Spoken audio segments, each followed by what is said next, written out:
Bienvenidos a Historias y Misterios Terroríficos. Esta historia está basada en un hecho real de alguien muy cercano a mí. Por los hechos ocurridos, esta historia la llamaremos Perdidos en el Tiempo.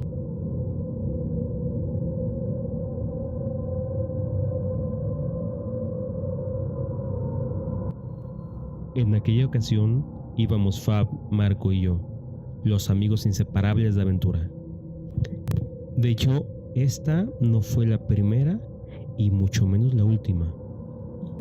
En aquel tiempo teníamos entre 14 y 20 años, siendo Marco el más pequeño y yo el mayor. Nosotros somos de Guadalajara y nos gustaba ir a acampar a la Sierra de Tapalpa. De hecho, es de mis lugares favoritos para acampar.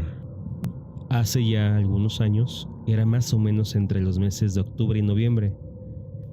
En esa temporada, el cielo se encuentra muy despejado, se ve muy estrellado, se alcanza a distinguir la Vía Láctea. Quien ha ido a acampar a esa zona sabe a lo que me refiero. Y por lo mismo, de que el cielo se ve muy estrellado en esa época, siempre buscamos llegar al pueblo de Tapalpa lo más noche posible. Y por ese mismo hecho, nos dirigimos a la central vieja de autobuses de Guadalajara, que si mal no recuerdo, en aquella ocasión la última corrida era a las 6 p.m. El recorrido duraba entre 2 y 2 horas y media. Cabe destacar que para hacer más emocionante nuestra aventura, íbamos a acampar sin lámpara, ya que a pesar de nuestra corta edad, teníamos mucha experiencia acampando. Y bueno, continuando con la historia. Después de haber tomado el autobús de las 6 p.m., llegando más o menos a las 8:30 al pueblo de Tapalpa, que en aquel tiempo la central de autobuses de Tapalpa se encontraba en el centro, a un lado de lo que ahora es el mercado municipal. Nos bajamos del autobús y sacamos de nuestras mochilas unas sudaderas, ya que en Tapalpa es fresco, pero en aquel tiempo era aún más fresco. Ajustamos las botas para emprender la caminata y nos pusimos nuestras mochilas. Emprendimos la caminata rumbo a la Sierra de Tapalpa, por aquel camino que va hacia las Pedrotas, pasando entre las calles romantizadas del pueblo, con sus casitas de adobe y alumbrado tenue, risas de niños jugando y perros ladrando a lo lejos al escuchar nuestro andar. Ese aroma a ocote típico de Tapalpa y su olor a leña quemada que salía de las chimeneas.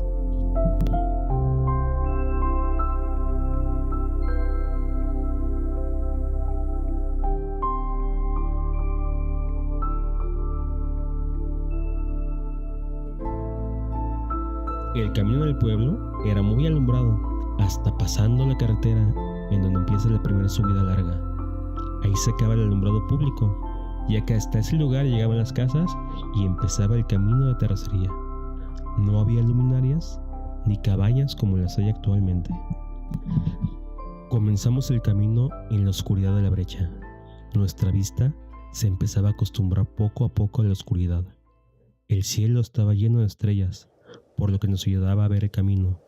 El viento frío de la sierra y el ruido del viento cortando en las ramas de los árboles, los ruidos propios del pueblo que cada minuto se alejaban más y más, daban la atmósfera perfecta para la caminata nocturna. Nuestro camino siguió sin mayor novedad hasta que llegamos a la fábrica de papel. Esa es una fábrica que ya no está en servicio desde el año de 1923. Ese punto para mí es el punto más oscuro del camino. Justo antes de la entrada de la fábrica, antes de la bajada que es como un columpio que pasa al lado de un río, ese lugar es el más oscuro y frío de todo el camino. Y por qué no decirlo, hasta tenebroso. Porque al lado derecho tienes las ruinas de la fábrica con sus paredes desquebrajadas y sombras tenebrosas que hace la piel de gallina. Se crea el ambiente tenebroso perfecto. De hecho, caminantes han reportado que dentro de la fábrica se ve una mujer de blanco cuidando las ruinas.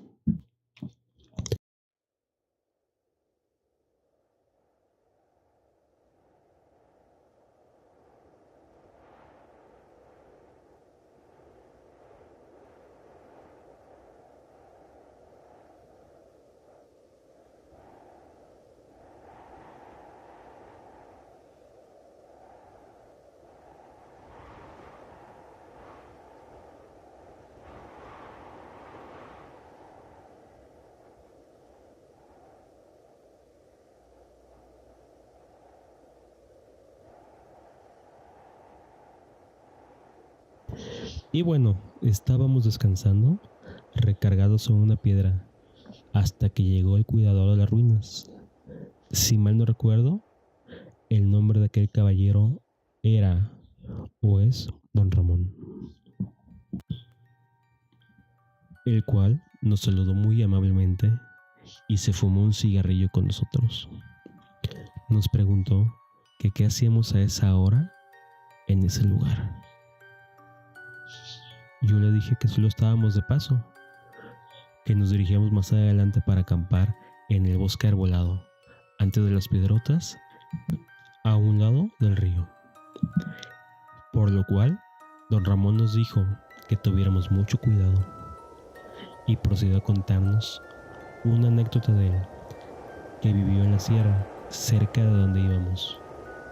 Su historia, o lo que puedo recordar de ella, es que él estaba en el cerro en un paseo con su mula, y cuando iba de regreso, el viento empezó a soplar muy fuerte. Las ramas de los árboles chocaban entre sí y se rompían. Otras ramas más grandes se partían por sí solas.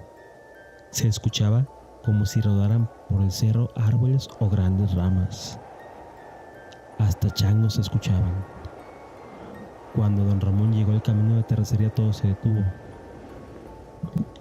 Él nos dijo que es sobre el diablo, que tuviéramos mucho cuidado por donde íbamos.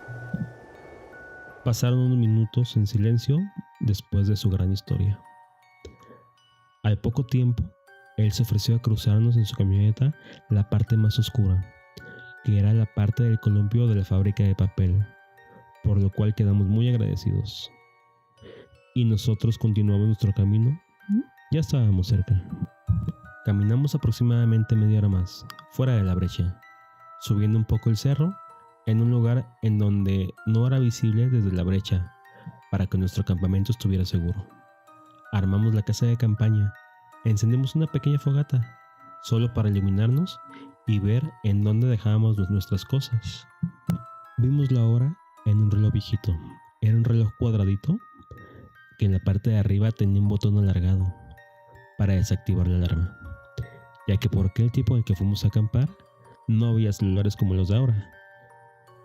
Lo único que había eran Vipers y obviamente nosotros no contábamos con esos equipos. Total, que vimos la hora en ese reloj y eran más o menos las 10 p.m. de acuerdo a lo que marcaba ese reloj, y emprendimos nuestra caminata hacia las piedrotas, ya que ese lugar a la vista del cielo es inigualable. Nuestra caminata duró algunos 45 o 50 minutos a lo mucho. La entrada de las piedras era entre el alambrado, por una especie pequeño que hacía como un zigzag. Supongo que era para que las vacas no se salieran. No había una entrada tan espectacular como la de ahora. Recuerdo que subimos una piedra para tener mejor vista y admirar las estrellas, y platicando de la experiencia del camino, haciendo bromas acerca de la historia de Don Ramón. Y así se nos pasó el tiempo. Poco a poco se nos fueron acabando las palabras. Nos quedamos mudos, contemplando el cielo, viendo las estrellas y grupos de estrellas móviles o esferas. Se veían grupos de más o menos 6 objetos volando de norte a sur. Y pues así seguimos recostados sobre las piedras dura y áspera, hasta que nos cansamos y decidimos regresar al campamento. Bajamos la piedra y regresamos al campamento, todo sin novedad. Revivamos el fuego, nos preparamos un café calientito y vimos la hora, solo como dato. Cuando vimos el reloj, Este marcaba las 4:55 am. Nos parecía algo increíble, ya que no podría ser que hubiéramos estado tanto tiempo en las piedras. El camino no era muy lejos, y no hubiéramos podido estar siquiera 3 horas sentados en las piedras sin que fuera algo muy incómodo. Por lo que dedujimos que a lo mejor aventamos el reloj antes de irnos y al caer se movió la hora. Es la única explicación lógica que se nos ocurrió. Y ya, pues cenamos un poco. Nos metimos en la tienda de campaña a dormir. El reloj sonó su alarma a las 8 de la mañana, que es otra cosa que nos pareció un poco rara, porque la luz del día coincidía más o menos por la hora, pero no podíamos estar seguros porque no teníamos otra referencia. Después de un rato, recogimos nuestro campamento, alistamos nuestras mochilas y emprendimos el camino hacia el pueblo. Lo primero que hicimos al llegar al pueblo fue dirigirnos hacia la central de autobuses a comprar los tickets de regreso. En la pared de la central había un reloj análogo de forma redonda. Ese reloj marcaba las 2 p.m. Comparamos la hora con el reloj que traíamos. Solo había un desfase como de 15 minutos. Todo el camino nos fuimos serios, pensando los tres qué es lo que había pasado. En ese campamento se nos perdieron 4 horas, en las cuales no recordamos qué pasó. Y hasta el día de hoy, a mis más de 40 años, sigo intrigado.